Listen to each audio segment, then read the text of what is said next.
good evening, everyday wealth system family. How you guys doing? It's been today is a historic day. A lot of firsts took place today, and got a little rain in the DC metro area. All is good. And today I decided that I wanted to have a real heart-to-heart conversation. This got provoked as a result of me meeting with, in the process of writing a book. Book should be completed probably in the next few months. And I'm excited, looking forward to it. It's really all about validating who I am, my experience, authenticating it with good, valuable content, good, useful content that you guys hopefully find valuable. And I am excited. I'm really excited. But one of the questions that the person I was working with on my book asked me today, because it's kind of talking to you to provoke thought and jog your memory about certain things. And one of the questions that she asked me, which was really a great question, she said, Larry, the whole subject of money is a very difficult and challenging one, particularly for those people who don't really have it. She said, one of the things you said to me when we first met and began to talk about the topic of writing a book, one of the things that you said that really caught my attention was that if you have a predictable income, and what I said at the time was it doesn't matter whether that predictable income is public assistance or a $250,000 a year salary, I can help you move your life from ordinary to extraordinary. That's pretty easy for someone to figure. If I got a $200,000 a year, $250,000 a year salary, it ain't gonna be real hard to move my life to extraordinary. You'd be surprised. Folks who are high net worth or high money earners tend to not always be the best money managers. But let's go back to the part that really caught her attention, and that was someone who was receiving a predictable income that was public assistance. Let me first say to you that the public assistance program, as I knew it growing up, was called welfare. The system is designed to be a hand up, not necessarily a hand out. And for those individuals who learn how to manage even those dollars, as minimum as they may be, it's amazing what they can do with their lives. There are a couple stories that come to mind, and I'll try and remember them through this conversation to share with you about some really incredible areas of sacrifice that individuals have operated in to really move their lives in some remarkable ways. And so she said, talk to me about how you would help a person who is receiving some sort of public assistance or making maybe $25,000 or $30,000 a year. How would you help them? And I said, well, it's very simple. This whole process that I'm talking to folks about is basic math in a lot of ways. It's 1 + 1 is 2, or if we do it in reverse, it's 3 - 5. 5 - 3 = 2. Means 2 is left over. So if your expenses are, if you make $500 and you spend $300, $200 is what's left over, and that's where your wealth potential lives, right there. Doesn't sound like a lot of money. It doesn't sound like, and in a lot of cases it's not. But let me share something with you. It's a great place to start. And so I'm having this conversation for those individuals who are hearing, or someone may have shared this and they've heard it and they're like, yeah, right. And part of that comes out of, and I'm going to encourage you to go back and listen to some of the previous videos. And my message is consistent because my experience has been real. If you are bringing home, let's just say for instance, $1,500 a month, and you are getting some sort of subsidized housing, you're getting some sort of assistance with food, there may be some child care provided, or whatever the case may be. You position yourself to utilize less of the $1,500 as you possibly can. There's where you start. So let's just say you're able to get to take care of all your family needs and what have you, and you get it to a point where you're only spending $800. Well, that's going to leave you with $700. With $700 a month that is free and clear, there's a whole lot that you're going to be able to do. And so, where is the big challenge for those individuals that are low income earners? The biggest challenge, and I've been here, I've experienced this personally. The biggest challenge is not necessarily the money. That's a challenge, but it's money. The biggest challenge is that we operate in such a high level of insecurity because we aren't able to buy the things that other people are buying. We're not able to look like other people are looking. We feel insecure about our station. And so what do? We overcompensate. And the way we do that is we begin to spend money that we really don't have, or that really could be used to really change our lives. We begin to spend those dollars in places that will make us look a certain way in hopes of allowing us to feel better. And so while you may feel better, you've exhausted all of your available income on something that will bring no value to your life monetarily, no value whatsoever. And there is where you killed your money. You killed your money and all the possibilities of what those dollars could earn you. And so what I want to talk to you about, you heard me talk about the Little Red Wagon story, and I grew up in, not in very humble beginnings. The house I was raised in was built on cinder blocks, 2 foot square, 3 across the front, 3 across the middle, 3 across the rear. And that was the foundation that the house was built on. Folk, my mother would never use the language that we were poor. She would just say that we are without resources right now, but God will make a way. And one of the things that I learned from my mother was how to make a way and to live in a way where I stretched food, or I stretched clothes, or meaning, he made them last a little longer. Back then we had some patches that you turn the pant inside out and you iron it on and do some stuff. And well, before that iron on, I would have to sew them on. So yeah, I can sew. As a matter of fact, I can sew on the old Singer that has the pedals that you work it like that. Kind of the thing you grew up having to do. But later, I guess they got a little more sophisticated. So they made these patches with, I guess, an adhesive on one side. And when you put the iron on it, it would stick to the pants. So that's how we mended the pants. I remember my mom giving me cotton and needle and thread, and I would have to mend my socks.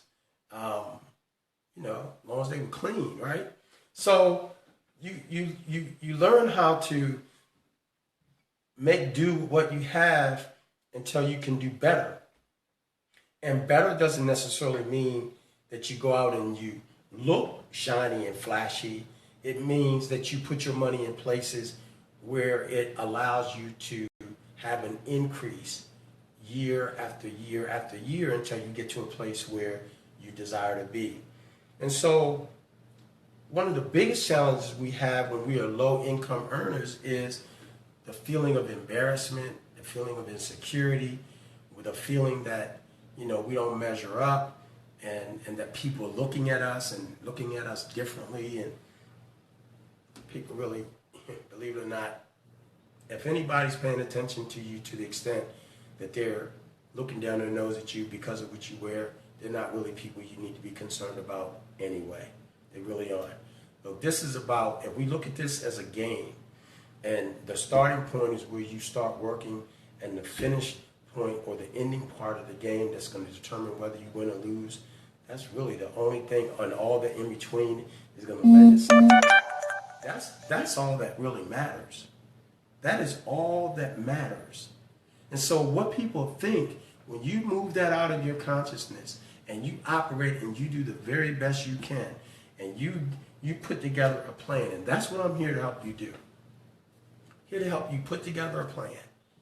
A plan based on where you are and where you want to be at whatever year you decide you want to be there. 10 years, 20 years, 30 years, 40 years, whatever that may be. But let's develop your plan. Because let me tell you something. First of all, you need to know this, and it's true. Anthony Robbins quote, the past does not equal the future. It does not. The past is a good indicator and an opportunity. It's a good indicator of what has happened. It reveals that. But it also is an opportunity to learn. And so when you operate in a way where you don't allow yourself to make the same mistakes or to do the same things that you did that has you at a station that you're not satisfied with, comfortable with, you learn from that and you do something different, right? So for those low income earners like myself once was, right, I would say to you that when you take what your earnings are and you look at what your expenses are and you eliminate, in the case of guys, the Jordans and the fancy designer clothes and wearing the latest gear and that sort of thing. For the ladies, it's manicure, pedicure, weave, makeup, bags, shoes. Let that stuff go. Let it go. So when we were talking today, she said, so what do you recommend? I said, connect with some women who, for ladies out there, connect with some women who are natural.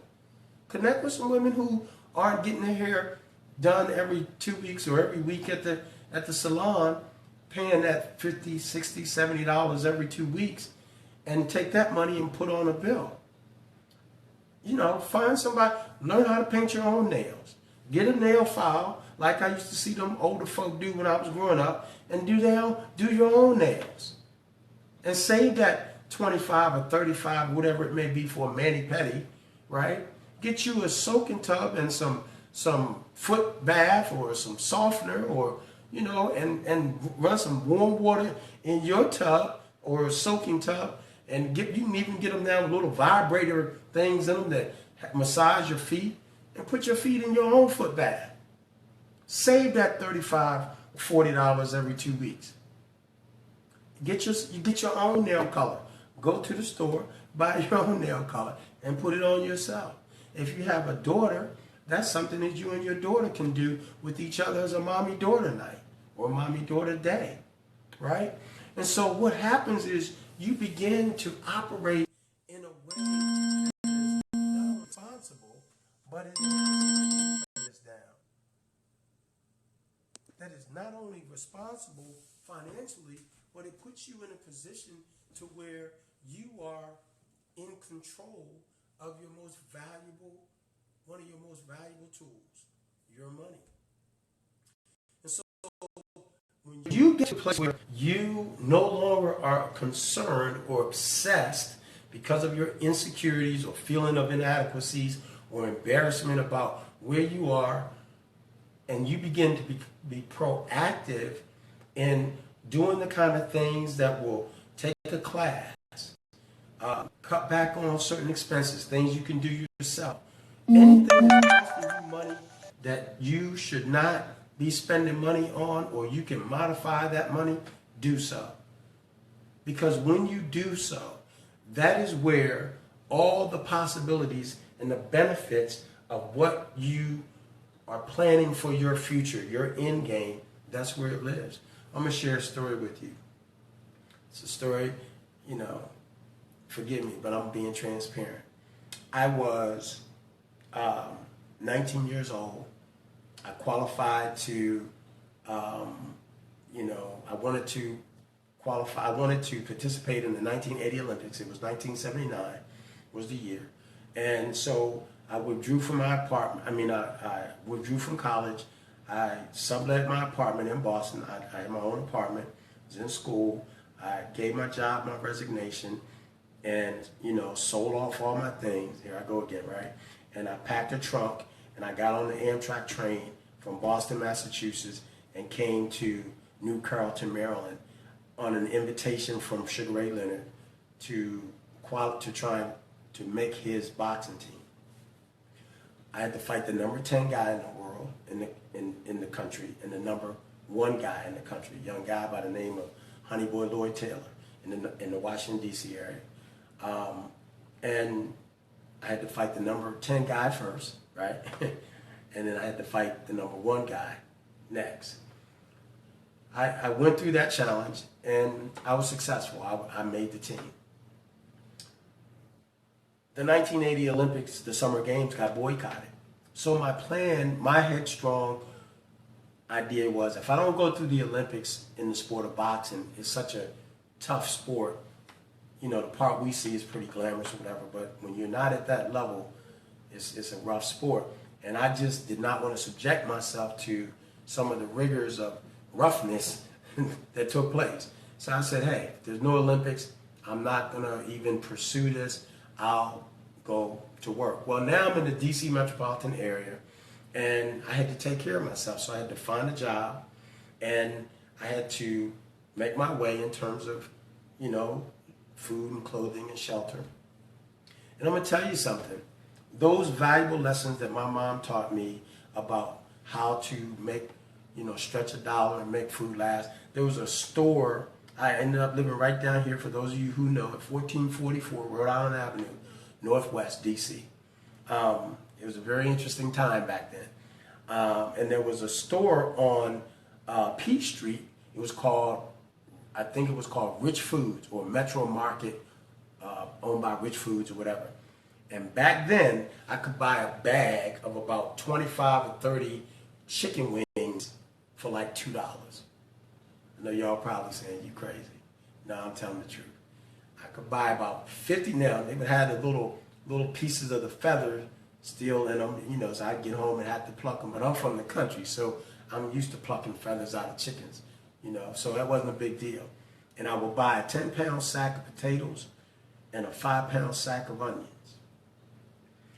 And I would go home and I would cook chicken, baked, fried, boiled for soups, broiled, and potatoes, scalloped potatoes and onions, mashed potatoes with gravy, baked potatoes with some stuff on the inside, butter and sour cream, with onions, and get my little vegetables.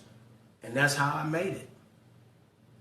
I made those dollars work, and I stretched that food, and I ate well.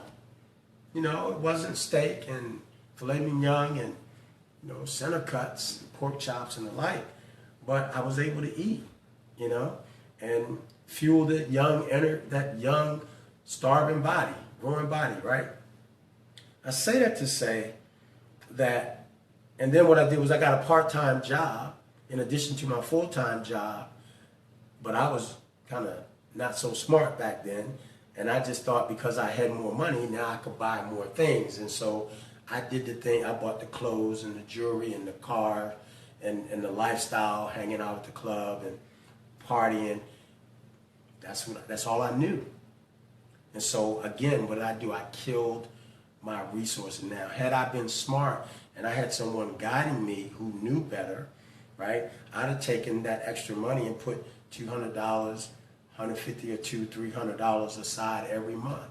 Imagine if I'd have put aside $300 a month, earning an 8% return, and I'm now 55, so that's 35 years, 36 years later. Folks, that money would have grown and compounded to a very, very, very nice retirement. So at 55, I essentially could probably be in a place where I could retire. Because subsequent to that, I got more training and better education, and I made more money. And shortly thereafter, I was doing very well. But again, I was spending it as quick as it came. And so, you know, without a plan, without knowledge and awareness and understanding, we all make some really, really not so smart choices and decisions. And it ends up costing us on the back end. And so if you are right now in a position where you're not earning a lot of money, the first thing you need to revise is how you spend that money. And the thing that you really need to focus on is making sure that you don't spend your money to try and feel better about your position in places that won't enhance your position, because you'll be in a circle that'll be vicious and you will never get out of it. You will never get out of it. But if you spend less money than you earn and you take those few dollars that you got and then you invest them, what will happen will be remarkable. It will be remarkable in terms of how you can put that money to good use and work for you. And something really amazing happens, and I'm going to end on this note. I'm going to do another part 2 to this. Something really amazing happens when you start managing money and becoming money conscious. We've all heard of law of attraction. Well, what happens is you begin to attract that which what comes out of you, what your thoughts are, what your thought frequencies and patterns are. You begin to attract it. So before you know it, you now are operating in more. And before you know it, you're operating in more. And the better of a steward that you are over that which you receive, the more you will get of it. It's interesting, isn't it? So I'm going to end, this is part 1. I'm going to come back and I'm going to do part 2. I'm going to share some things with you. I got my little wallet, if you will, here. I'm going to bring some other things back to the table and share with you that there are some simple things that you can do. Simple things that you can do that are real practical. I want you to join this community. I want you to like, share, and comment and join this community, because let me share something with you. There are very few places or people that you can talk to who will just give you this information the way I'm pouring it out and giving it to you. My objective, I'm going to go ahead and state it for the record. I'm going to put it out there, right? My objective is to become the Walmart of financial services. The Walmart. See, I believe that if we can reverse that number of 96% of all Americans reaching age 65 broke because they didn't have a plan and they didn't have any blueprint for the life that they desired by their design, they end up never really being able to retire, and they die broke, working, as long as their body doesn't give out. And in those cases when their body does give out, the sad reality that a lot of those folks end up in? They're called nursing homes. I don't know the last time that you visited a nursing home, but it's not the place that I want for my final days. It's not the place that I want to rest in as a result of having not planned. It's not a good place, and that's not all nursing homes. My mother, we were fortunate enough, we were unfortunate, and she got in one that wasn't so good, and we were fortunate enough to get her into one that was really very good. And it was an awesome experience for all of us to see the care that she got and my mother's final days being as peaceful as they were. Take a visit to a nursing home, folks. Take a visit. If you don't get your bottom line in order, that's where you're heading. That's where you're heading. And so I'm not here to bring a message of doom and gloom, but I am here to say that if you don't properly prepare, your fate's going to be in somebody else's hands. So I'm going to come back in a few minutes, and it's going to be part 2, and we'll go from there. I'll see you on the other side. Thank you.